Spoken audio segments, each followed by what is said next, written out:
նախ բարև ձեզ։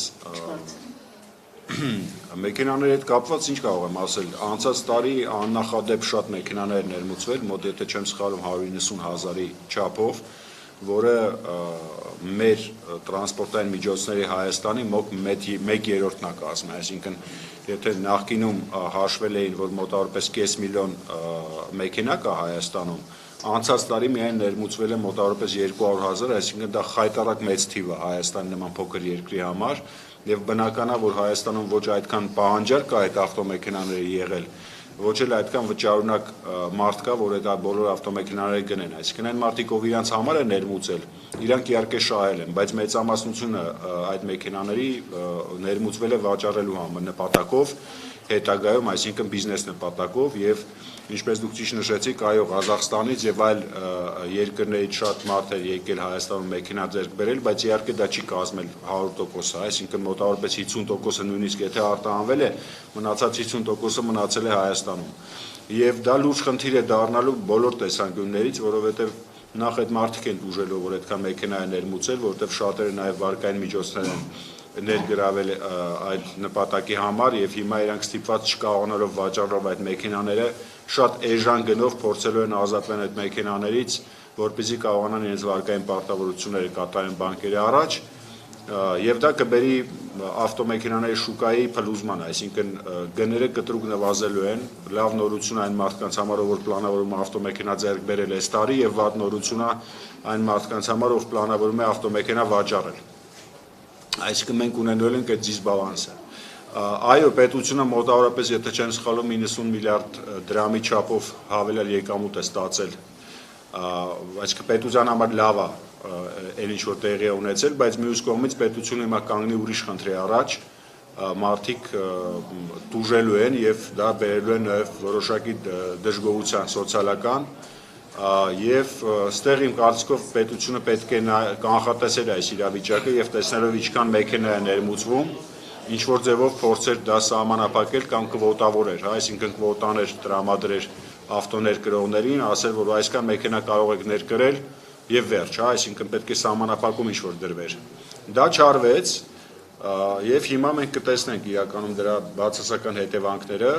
Այո, Ղազախստանի քաղաքացիները շատերը փորձելու են ինչ որ ձևով մեր դեմ իրենց մոտ մաքսադարձել եւ այնտեղ նոր բարձ է դարձել, որ պիտի լրացիչ գումարներ վճարեն։ Դե տեսեք, նայեք, ստեղ ճիշտ ասած մեղքը իրանց վզին, ոնց որ ասում են, որովհետեւ դու երբ որ ինչ-որ գործողություն իրականացնում ես, դու պետք է քո երկրի օրենքները լավ իմանաս։ Այսինքն եթե Ղազախստանի քաղաքացիները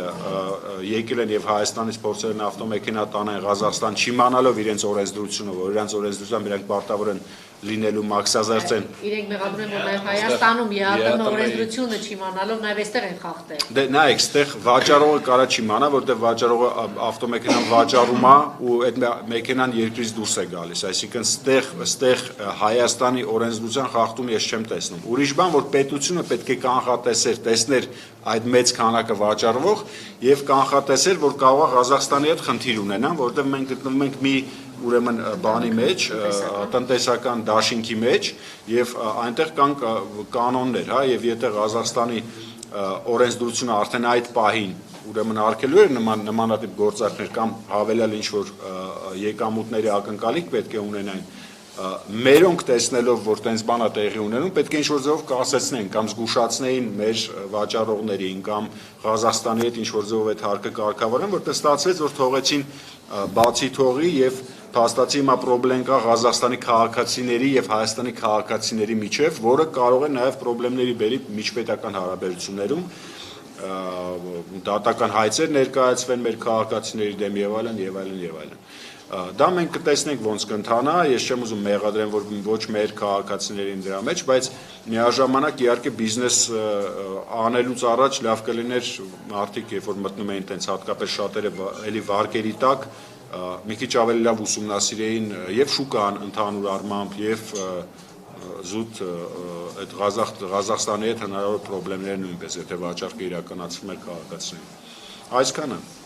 Ես եթե թույլ կտակ մինչև օրվա խորհրդին հետևելով գտնեմ լրագրողներին գրիչներ եմ բերել, հետևելով վարչապետի օրինակին, իսկ հիմա եթե կարելի արդեն բուն թեմայից, այստեղ Տեսեք, շատ ավելի լուրջ ու նուրբ խնդիր են բարձրացնում ղազախական կողմը, բացի տնտեսական, այն որ մեր կառավարությունը պարտավոր էր իրազեկել քաղաքացիներին, որ ունի պարտավորություններ, ստանձնած եւ այլն, այստեղ նրանք ակնարկում են նաեւ Հայաստանի Հանրապետությունում շատ արագ եւ այդ թվում նաեւ կոռուպցիոն սխեմաների օգտագործմամբ Ղազախստանի քաղաքացիներին տրվող բնակության տեղեկանքների Այո, այդ տեղեկանքները նրանք կարողացել են ինչ-ինչ ճանապարհներով շատ կարճ ժամանակում առանց համապատասխան ընթացակարգերի ստանալ Հայաստանի Հանրապետությունում ժամանակավոր գրանցում, ինչի շնորհիվ կարողացել են նաև մեքենաները անվանափոխել, հայկական համարներով բարել եւ հայկական համարներով տանել այնտեղ, որը նաև բերել է իրավական լուրջ խնդրի։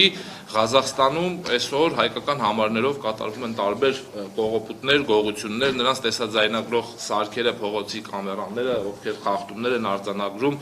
լուրջ խնդրի առաջ են կանգնած, որովհետեւ մեծ թվով հայկական համարներով մեքենա եւ փաստացի այդ ակտերի հասցեատերերը Հայաստանի Հանրապետության ռեզիդենտներ են։ Եվ այստեղ ղազախական կողմը առնվազն կարող է դիմել դատարան իր իսկ պետության տարածքում խախտած իրավախախտումների համար վարչական տույժերը ստանալու համար եւ եթե կան մարդիկ, ովքեր որ չեն անվանափոխել, չեն կանխատեսել դեպքերի նման ընթացքը եւ բիզնես գայթակղությունը այնքան մեծ է եղել փող աշխատելու, որ միայն վաճառեն եւ այդ մեքենաները արտահանվի Հայաստանից, կարող են կանգնել լուրջ խնդիրների առաջ, այդ թվում նաեւ դատական ատյաններում։ Այստեղ Հայաստանում պարոն Ապիկյանը լավ նկարագրեց ընդհանուր առմամբ շուկան ինչպես կարող է կոտրվել, մեր կառավարությունը պարտավոր էր համապատասխան վիճակագրություն իրականացնել եւ կանխատեսումներ անել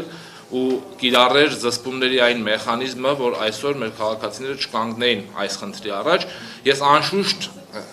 կանխատեսում եմ, որ սա նաեւ բերելու է արտագաղթի մեծ ծավալների, որովհետեւ այն մարդիկ, ովքեր որ սա որպես բիզնես իրենց սեփական տներն են գրավադրել, իրենց ունեցվածքն են գրավադրել եւ այսօր փաստացի կանգնել են մի իրավիճակի առաջ, երբ ունեն մեքենաներ, սակայն շուկան այնքան լճացած է, որ չկա դրանց համար համապատասխան վճարունակ պահանջարկ, դրանց գնից ավելի ցածր գնով վաճառելու դեպքում իրենց վարկային պարտավորություններն են ավելի մեծ դառնում, իսկ Հայաստանում աշխատաշուկան այնքան զարգացած չէ, որ մեկ այլ աշխատանքով նրանք կարողանան կատարել իրենց այս խոշոր վարկային պարտավորությունները։ Փաստացի կա մեքենա, որը չունի արժեք, եւ կա մեծ վարկային պարտավորություններ, որը բերելու է լուրջ շատ մեծ խնդրի։ Այս թեմայի հետ կապված հարց ունեք, թե ոչ։ Խնդրեմ։ Տեսեք, եթե ինտերնետը ոնց ընդհանրապես հնարավոր դարձել, Ղազախստանի քաղաքացիների այդ մեքենաների գրված մեքենաները վաճառել եք, որ եթե օրենքը թույլ չի տալիս, ոնց են հաջողել։ Նայեք, օրենքը չի արգելում վաճառել ավտոմեքենան որևէ երկրի քաղաքացու։ Այսինքն չկա տենց օրենք, որ ինձ որպես սեփակակարը արգելի։ Հարցը ուրիշ տեղ է, ուրիշ դաշտում է գտնվում։ Եվ Ղազախստանի քաղաքացիները, որոնք գնում էին Կատարում, եւ մեր քաղաքացիները որոշ դեպքերում փորձել են շրջանցել տվյալ պայն գործող օրենսդրությունը, հա, Ղազախստանի եւ Հայաստանի չկա, այսինքն Հայաստանի օրենսդրություն չի խախտվել այստեղ, ԵԱՏՄ կարգավորումները։ Այո, կարող էին մեր վաճառողները չիմանալ նրա մասին, որ ղազախստանցի գնորդը կարող է խնդրեմ ունենալ իր երկրում։ Եվ տրամաբանությունը հուշում է, որ չպետք է իրանք մտածեն դրա մասին, այսինքն Ղազախստանի քաղաքացին պետք է մտածել ինքը իր երկրի օրենքները խախտում է, թե չի խախտում նման գործարքի մեջ մտնելուց։ Բայց հետևանքները մեկը մենք զգալու ենք մեր վրա, որովհետև եթե տասնյակ հազարավոր ավտոմեքենաների մասին է խոսքը գնում, խոսքը չի գնում 100 գործարքի մասին։ Տասնյակ հազարավոր մեքենաներ փաստացի Ղազախստանի օրենսդրության խախտմամբ կամ փորձով այն շրջանցել ավելի շուտ, սենց ասենք, մտել են Ղազախստանի տարածք։ Դա մեծ խնդրեմ է Ղազախստանի համար հիմա դարել, եւ այդ խնդրեմը նրանք բարձրաձայնում են եւ պատրաստվում են գործողությունների որոշակի ընդդուպ միջև դատական հայցեր։ Այսինքն դա դառնալու է պարզապես մեծ գլխացավանք, որը կարելի էր կանխատեսել, այսինքն մեր պատկան մարմինները, հա, մեր ՊԵԿ-ը, մեր մաքսային ծառայությունը կարող էր համենայն դեպս զգուշացնել մեր քաղաքացիներին այդ վտանգի մասին, այսինքն նրանք կարող են ասել, մենք զգուշացնում ենք մեր քաղաքացիներին, որ նման գործարքները ուրեմն Ղազախստանի օրենսդրության խախտում են հանդիսանում եւ կարող են հետագայում բերել անցանկալի հետևանքների։ Խոսքը այդտեղ է, այսինքն մեր Հայաստանի քաղաքացին, որը ոչ չեն զգուշացել, նաև այստեղ խթանել են, ներողություն տեսեք, կա նաև հակառակ խնդիր, հա, մենք երբ տեսաձայնագրող սարքերը Հայաստանում նոր տեղադրվեցին, եթե կհիշեք, մեծ թափով սկսվեց զարգանալ ռուսական համարներով մեքենաների ներմուծումը դեպի Հայաստան, որովհետև չէր նկարահանվում եւ այլն։ Հետո օրենսդրական բաց լրացվեց ու պարտավոր եղան սահմանի վրա տալ նախ գրանցել, թե այդ համարներով մեքենան ում է կցվում, ինչ հասցեի եւ տալ 15 օրյա ժամկետ, որից հետո արդեն պարտավոր է մեքենան հայկական համարներով գրանցել։ Նույն կարգավորումը կա նաև Ղազախստանում եւ դա կանխատեսելի էր, որ եթե Ղազախստան ներմուծելու պահին մեքենան չի կցվում որևէ ղազախական հասցեի եւ որևէ ղազախ բնակչի, ապա լինելու է այս խնդիրը։ Այսինքն այս կարգավորումները ընդհանուր գործում են ամբողջ Եվրասիական տնտեսական միության տարածքում եւ սա չտեսնել, չկանխատեսել, այսինքն հայկական կողմը զուտ ուներ տեղեկացնելու իր քաղաքացիների խնդիր, իսկ ղազախական կողմը փաստացի պատասխանատուն է այսօրվա ստեղծված իրավիճակի, որովհետև սահմանի վրա երբ ներմուծվում էին այդ մեքենաները, պետք էր համապատասխան կարգավորումներով սեփական երկրի քաղաքացիներին իրազեկել եւ տալ այն կարգավորումների հնարավորությունները, որպեսզի այսօր այս խնդրի առաջ չկանգնեին։ Եվ այստեղ գումարվում է նաեւ նախորդ իմ նշած խնդիրը ժամանակավոր գրանցումների եւ քաղաքացիության ժամանակավոր կեցության վկայականների, որ ղազախները Հայաստանում են վերցրել եւ դա հնարավոր է դարձրել այս process-ը արագացնել։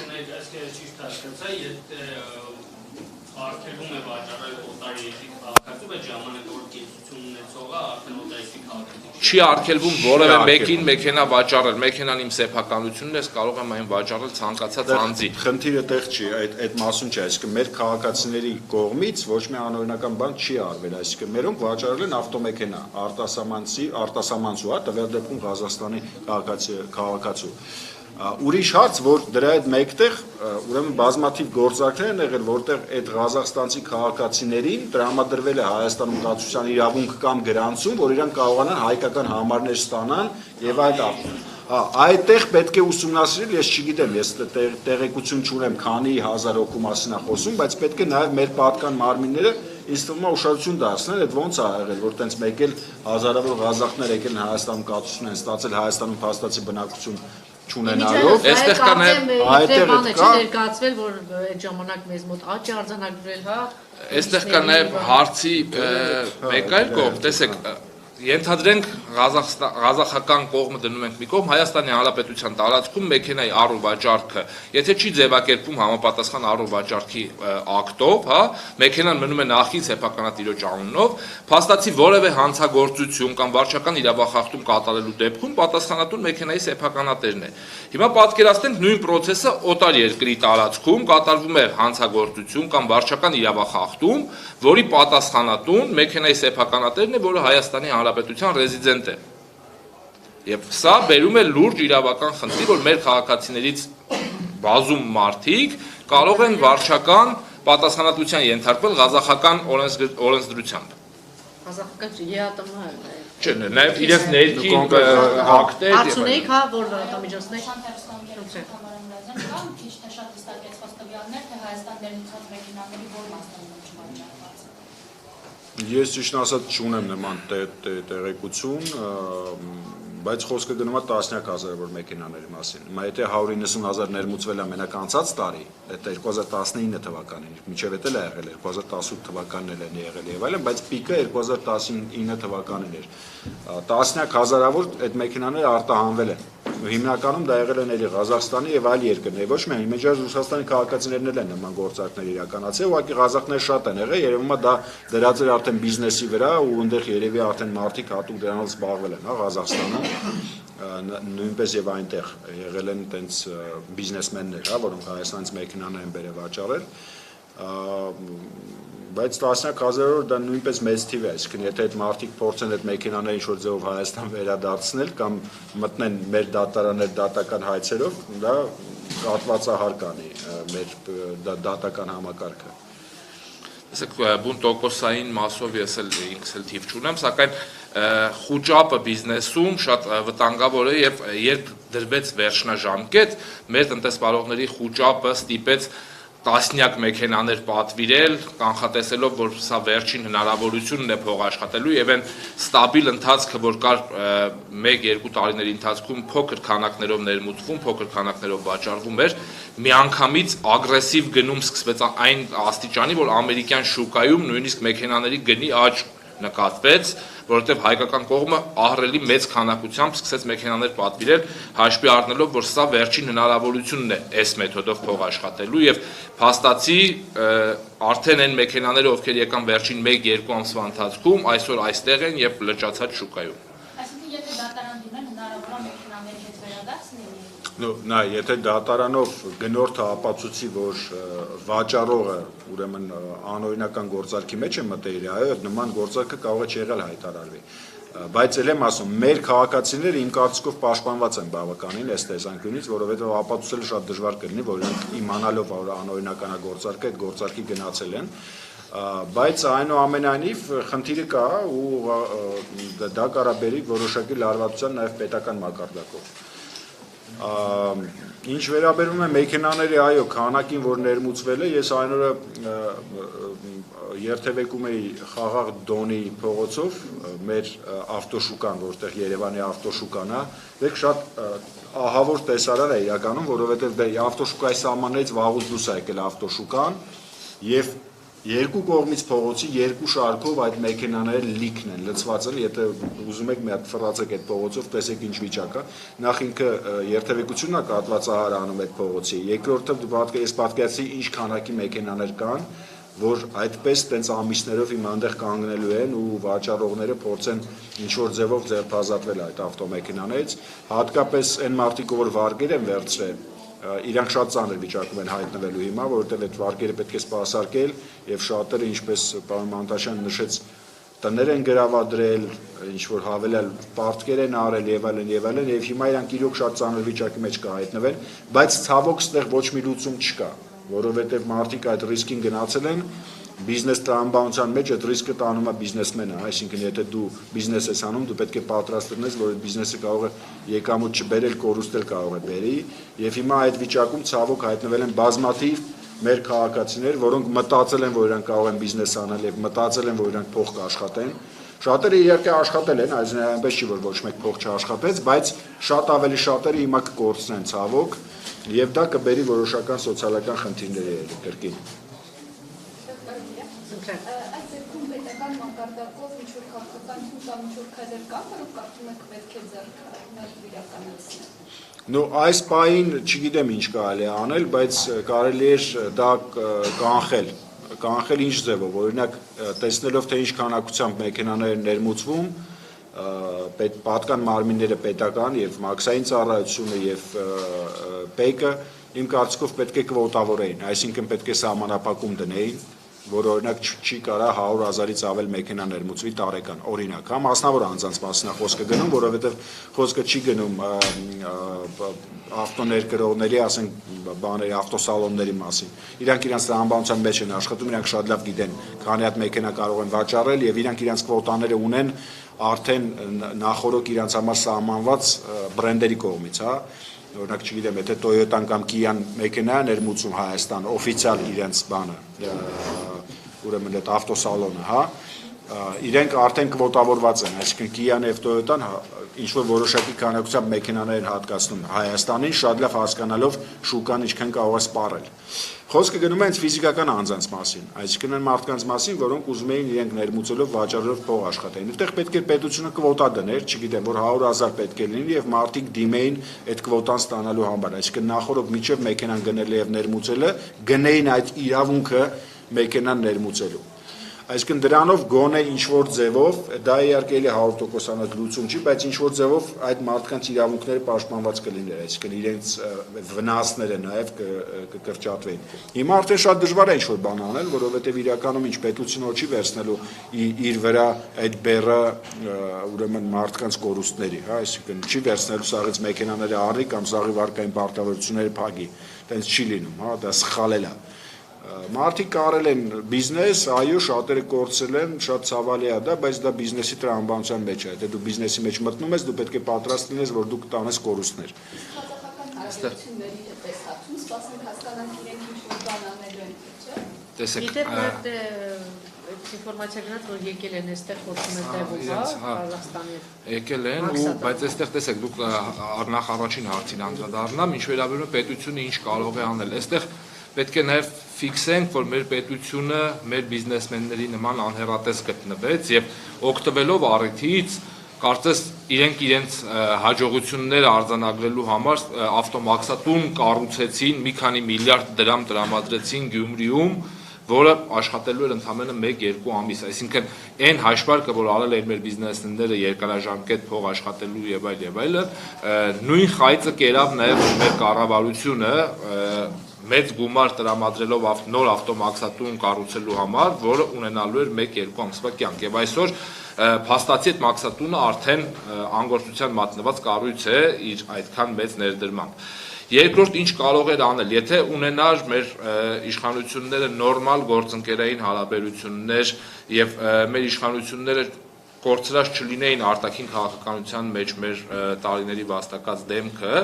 հնարավոր էր նաեւ միջանձնային հարաբերությունների նորմալ պարտներության հիմքով խնդրել Եվրասիական տնտեսական միության գոլեգաներին որոշ չափով երկարացնել կամ հնարավորություն տալ մեքենաների արտահանման process կազմակերպել որոշ չափով, որովհետև սա բացի բուն իրավական process-ից ղազախական կողմից նաև քաղաքական ապտակ է օրվա իշխանություններին եւ մեր հասարակությանը ցույց են տալիս կարծես, որ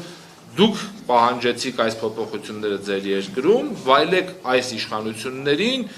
եւ վայելեք այն բերքը, որը որ դուք ցանել եք ժամանակին, որովհետև մի մարդ, ով ի սկզբանե իր բոլոր քաղաքական հայտարարություններում դեմ էր կատեգորիկ Եվրասիական տնտեսական միության անդամակցմանը, դեմ էր այդ ֆորմատին առհասարակ, այնուհետև հայտնվում է իշխանության գլուխ, բնականաբար այնտեղից պետք է սպասի համարժեք պատասխանների։ Շատ լավ, մեծ ասուլիս ունեցավ վարչապետը եւ մի շարք աննախադեպ հաջողությունների մասին խոսեց, տնտեսական հաջողությունների, խնդրեի անդրադառնալ ձեր դիտարկումները, ինչ կառանձնացնեք, ինչին կուտենայիք անդրադառնալ։ Խնդրեմ։ Ես ճիշտ ասած ինչ-որ տենց զարմանահրաշ տնտեսական հաջողություններ չեմ տեսնում, նույնիսկ այն տնտեսական աճը, որ մենք ունենք, ես կասեի, որ այն միջին վիճակագրական Հայաստանի համար ու Հայաստանի նման երկրի համար միջին վիճակագրական տնտեսական աճ է, այսինքն 7%-ի սահմաններում տնտեսական աճ մենք ունեցել ենք, մենք 2000-ականների թվականներին նույնիսկ երկնիշ տնտեսական աճ ենք ունեցել, այնպես որ ստեղ ոչ մի հրաշք չի տեղի ունեցել։ Ներդրումներ ներգրավման տեսանկյունից իմ կարծիքով խայտառակ վատ է ամեն ինչ, այսինքն արտասահմանյան ուղղակի ներդրումները Հայաստան կրճատվել են մի քանի անգամ եւ դեռևս չկա ոչ մի դրական տենդենս այդ հարցում, նույնիսկ մի քանի օր առաջ Փաշինյանը հայտարարեց, որ աննախադեպ Արչին բանկը 300 միլիոն դոլարի պարտատոմսեր է բաց թողել եւ դա ներկայացրեց որպես ուղղակի ներդրում Հայաստան, ինչը նույնպես սխալ է եւ մանիպուլյացիա է, կամ ինքը չգիտի դրա մասին, որ ուղղակի ներդրում պարտատոմսերի մեջ ներդրումները չեն հանդիսանում ուղղակի ներդրում տնտեսության մեջ, կամ փորձել է այդ դրանով ուրեմն ինչ որ ձևով ներկայացնել դա որպես կառավարության հաջողություն, որը ընդհանրապես կառավարության հետ կապ չունի, այսինքն պարտատոմս է բաց թողել մասնավոր բանկ, որը դրա դիմաց ուրեմն պարտատոմսի սեփականատերին վճարելու է տոկոս եւ հետո իր եկամուտը աշխատելով, նաեւ ավելացնելով ուրեմն իր տոկոսը փորձելու է այդ գումարները վարկավորել Հայաստանի տնտեսությանը։ Իսկ հաշվի առնելով, որ 6.5%-ով ներգրավել է միջոց, ինչը քիչ չի, էժան չի դա, այսինքն դա թանկ փող է բավականին, ինքը նույնիսկ ներքին շուկայում շատ բանկերն են 5%-ով այսօր կամ 4.5%-ով ներգրավում դոլարային միջոցներ, 6.5% դրսից ֆինանսավորվելը դա բավականին թանկ միջոցներ են, այսինքն Հայաստանում, որ կարողանան այդ միջոցները տեղաբաշխել, բանկը պետք է գոնե 8.9%-ով դոլարով տեղաբաշխի այդ գումարները, վստահեցնում եմ ձեզ, որ մեր տնտեսությունում այսօր այդքան վճարունակ նախագծեր չկան, որպեսզի կարողանան նմանատիպ վարկեր վերցնել, կամ դա ինչ-որ կոնկրետ նախագծի համար է այդ գումարը վերցվել, կրկին այսօր շնորհավորում եմ $300 միլիոն ներգրավելը հայկական բանկի համար դա մեծ հաջողություն է, ես նույնիսկ չգիտեմ նմանատիպ նախադեպ, այսինքն հայկական բանկերը շատերն են պարտատոմսեր բաց թողել, բայց այդպիսի մեծ ծավալով դեռ ոչ մեկ բաց չի թողել, այսինքն դա խոսում է վստահության մասին դեպի կոնկրետ Արչին բանկը եւ դա խոսում է դրա մասին, որ կարողացել է Արչին բանկը լավ մեծ գումարներ ներգրավել, բայց ես չգիտեմ ինչպես են նրանք այդ գումարները տեղաբաշխելու, ինչ ժամանակահատվածում եւ ընդհանրապես անմիջապես մեր տնտեսության վրա ինչ էֆեկտ դա կարող է ունենալ։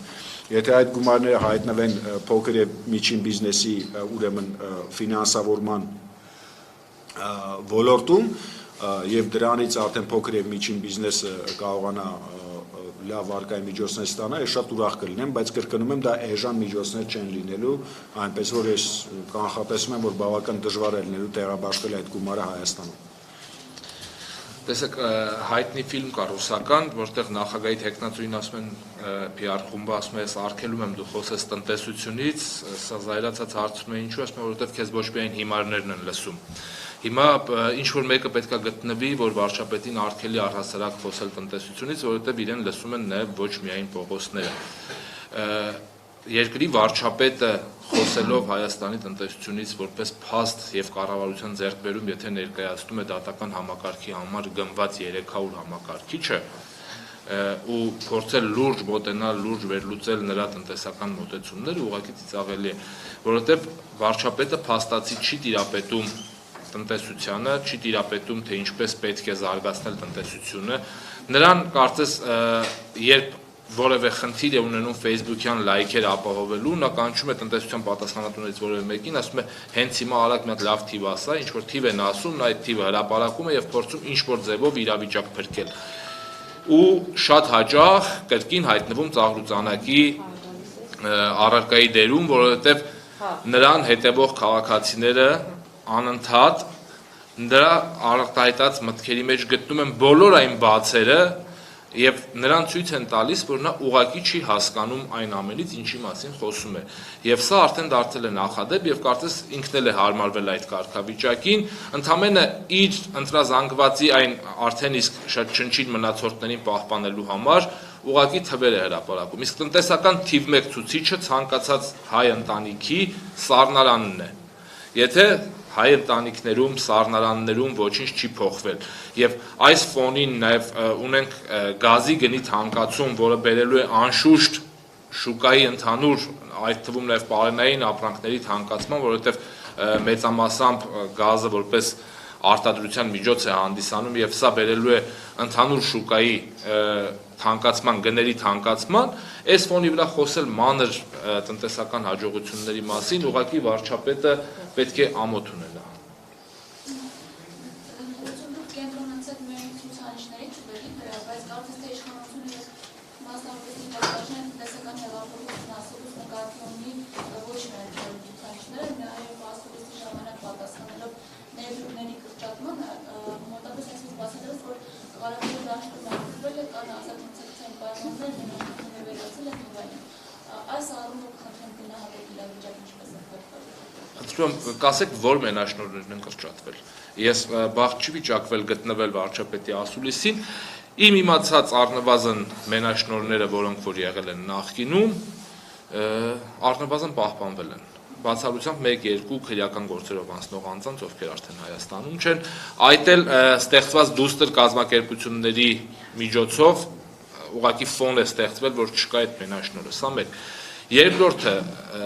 վարչապետը հայտարարում է, որ տնտեսական հեղափոխություն, հենց այստեղ է թաքնված գլխավոր չիմացությունը տնտեսության գիտելիքների վարչապետի կողմից, որովհետև տնտեսության մեջ հեղափոխությունները դրանք շատ ավելի վտանգավոր պրոցեսներ են, քան քաղաքական հեղափոխությունները, որպես կանոն, հա, իրենք պարզ է երկրներին հետ են մղում եւ այլն, սակայն տնտեսության մեջ հեղափոխություն դա ուղղակի ծիծաղելի տերմին է, որովհետև կա ուղղվածություններ տնտեսական եւ եթե դու գլոբալ օրինակ սոցիալիզմից չես անցնում, շուկայականից չես անցնում դեպի օրինակ կարգավորվող պետական, շուկայական համակարգ եւ այլն, այստեղ խոսել հեղափոխության մասին, ուղղակի տնտեսական գիտելիքների անբավարարության մասին է խոսում։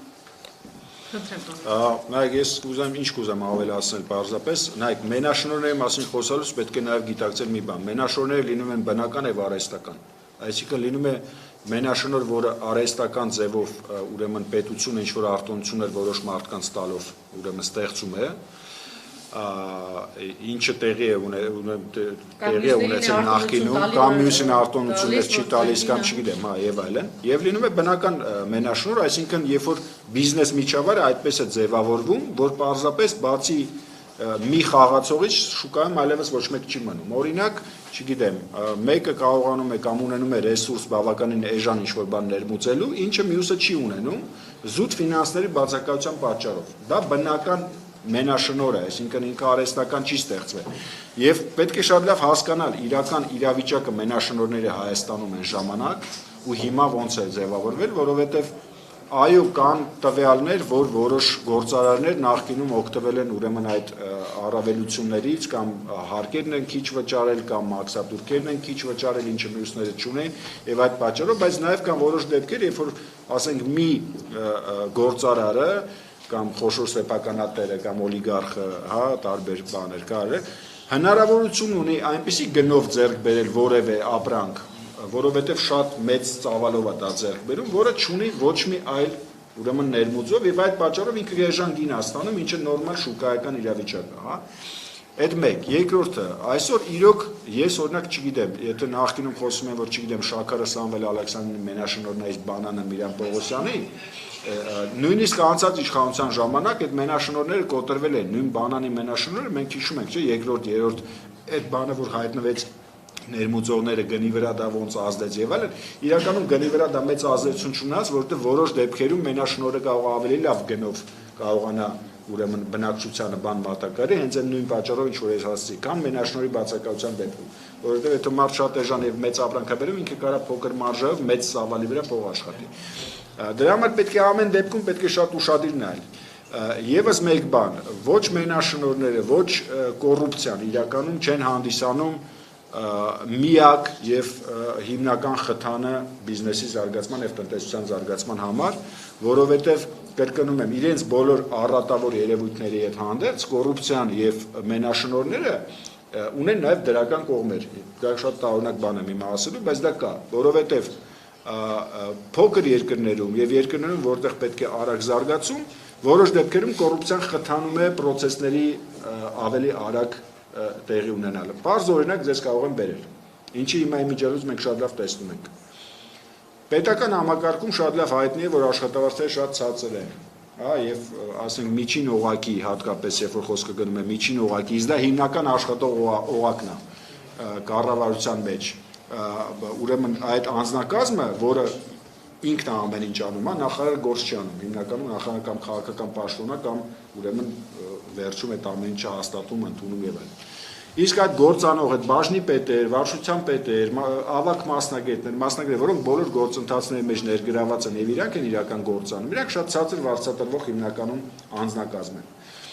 Դրա հետ միասին, եթե նրանց հնարավորություն չի ընձեռվում ընդհանրապես ոչ մի կողմնակի եկամուտ ունենալ, բնականաբար ինչպես եւ բոլորս մենք չենք սիրում շատ աշխատանք անել, երբ որ վատ ենք վարձատրվում, հա։ Նախկինում տեղի ունեցել այո սխեմաներ, որոնք թույլ են տվել այդ միջին օղակին կողքից ինչ որ ձևով վարձատրել։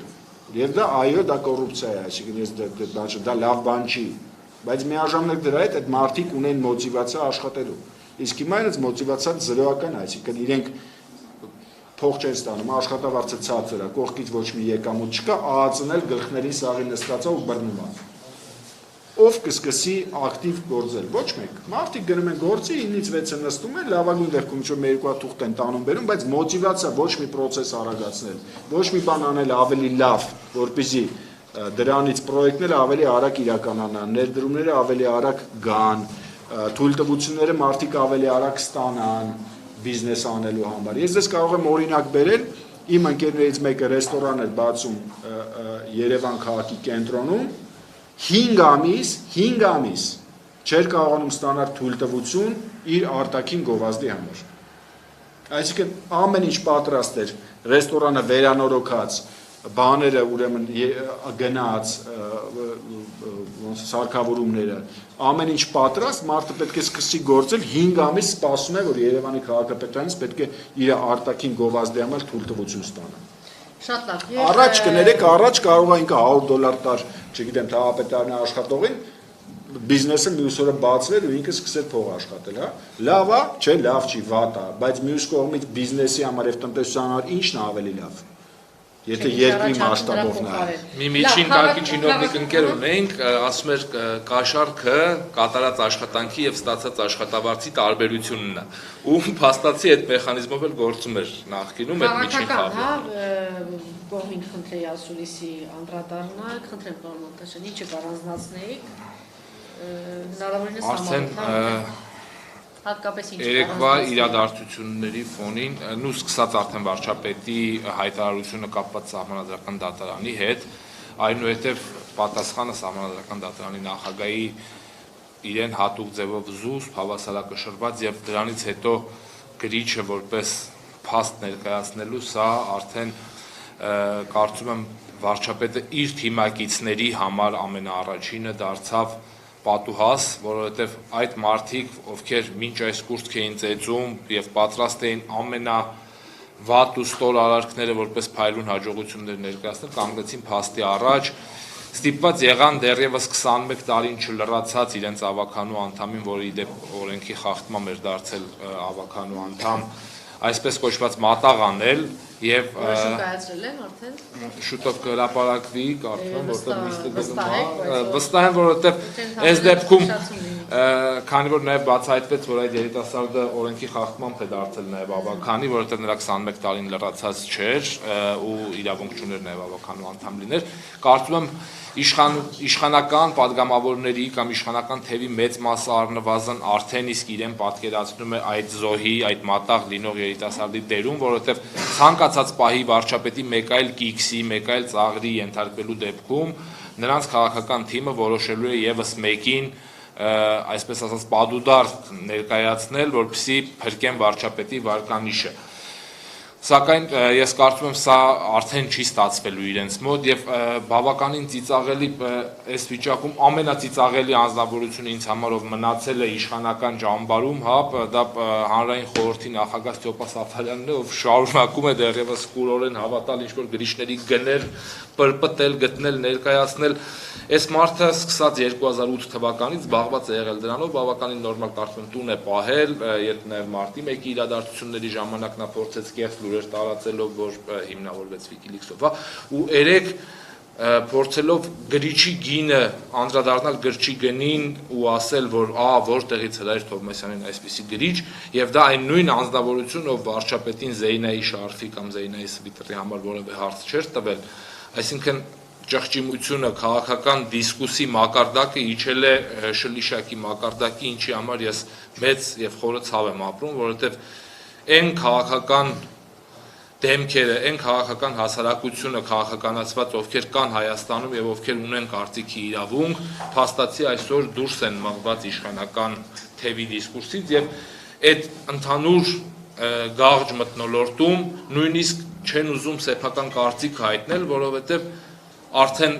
իմաստ չկա ասել որևէ լուրջ բան, երբ քո դիմաց ներկայացվում է որպես փաստ երկրի թիվ 1 քաղաքական դեմքի կողմից գրիչը։ Դուք հասկանում եք ինչքան ծիծաղալի է գրիչը վարչապետի կողմից որպես ինչ որ բանի փաստ ներկայացնելը։ Ինչ որ բանն եք ավելացնելու պարոն Ափետյան։ Չէ, ավելացնել չունեմ, իրոք Ասուլիսը ես չեմ նայել ճիշտն ասած, որովհետև հանգստյան օրեր եւ ես նախընտրեցի իմ երեխաների հետ ժամանակ անցկացնել, քան մի քանի ժամ նստել եւ լսել վարչապետի Ասուլիսը, մի քանի կտոր տենց, որ աչքովս ընկել է, դե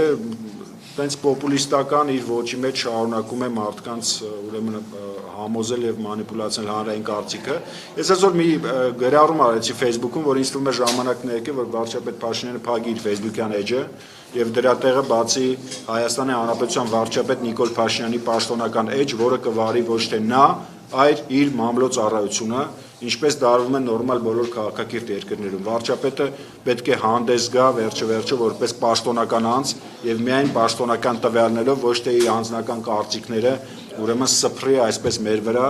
արդեն 3-րդ տարին է, հեսա լինելու եւ իմ կարծիքով պարզապես պետք է դուրս գալ այդ հեղափոխական իմիջից եւ նույնիսկ իրան նկարները միջև հիմա իր պաշտոնական էջում որ մտնում ես այդ արունոտ ձեռով եւ ուրեմն փոշոտ բոթասներով նկարը որ իր բանի վրա կախած է ինձ թվում է վաղուց ժամանակն է փոխարինել կոստյումով եւ փողկապով նկարի եւ Հայաստանի Հանրապետության դրոշի եւ գերբի նկարներով եւ այդ ոճի մեջ էլ շարունակել ուրեմն գործունեություն իրականացնել որպես Հայաստանի բարձրագույն պաշտոնյա, երկրի ղեկավար, ազգի առաջնորդ, պետք է հանդես գա սոլիդ, նորմալ, ուրեմն լրատվական ծառայության իր բանով, ոճով։ Այդքանը։ Այս մասով ես ավելի լավ առաջարկում եմ վարչապետին, կարող է այդ ամենի փոխարեն ուղղակի հրաժարականի դիմում ներկայացնել եւ շարունակել վարել իր Facebook-յան էջը։ Շնորհակալություն։ Երեք ջան, վերցրեք։